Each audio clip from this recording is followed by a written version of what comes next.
MotorWeek is made possible by Tire Rack.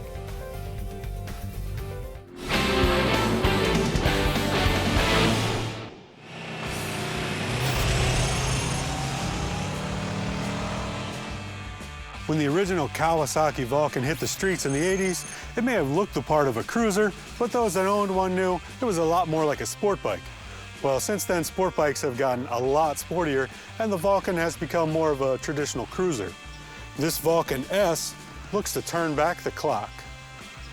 Not in a retro way, but by bringing the performance aspect of the Vulcan back to the forefront. Its water-cooled 649cc parallel twin engine comes straight from Kawasaki's 650 Ninja. Well, not straight, as it took a detour through mid-range Torqueville. Yes, it's a parallel twin and not a V, but that's fitting for this different type of cruiser. And the first time you rev it to 9,500, you'll forget all about how the cylinders are arranged down below and concentrate on holding on to the bars up top. And before you start scoffing at the small size, this torquey twin has got plenty of power to play with and unleashes all of it right up to redline, yet somehow remains incredibly smooth while doing so. Kawasaki likes to think that this bike's biggest appeal will be its ergo-fit adjustability, as there are multiple seats, handlebars, and foot peg mounting points to choose from, enabling a custom fit before you leave the showroom.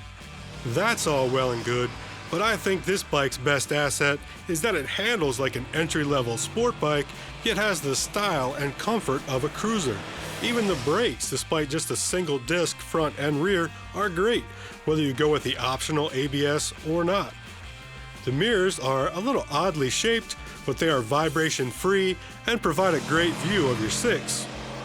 After a few weeks of ride time, the only annoyance I could really find is that if you let it drop to idle, when getting back on the throttle, there is a definite hesitation there.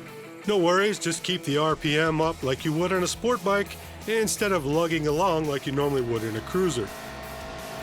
Now, as for those looks, well, the cruiser shape is there, but it's certainly a unique take on the theme. The wraparound perimeter frame, almost horizontally mounted single rear shock, and undermounted muffler are indeed not the norm. It is a slick-looking bike, but there are some elements like the multiple plastic pieces and a rear fender that overpromises on the under-delivered 160 rear tire that keep it from truly achieving custom cruiser-like cred. Controls and instrumentation are all straightforward, with the small digital display giving all of the necessary info and then some. There's just a single, surprisingly comfortable seat. You'll have to pony up some extra coin for a rear perch and pegs if you plan on picking up hitchhikers out on the open road. 6-speed transmission, chain drive, double-sided swing arm are all par for the middleweight sport bike course. Pricing is just $7,399.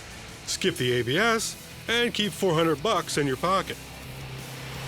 The 2015 Kawasaki Vulcan S is certainly not alone in providing sporting performance with a cruiser platform, but you could make an argument that the original Vulcan started the whole theme, and we're glad it has returned to it.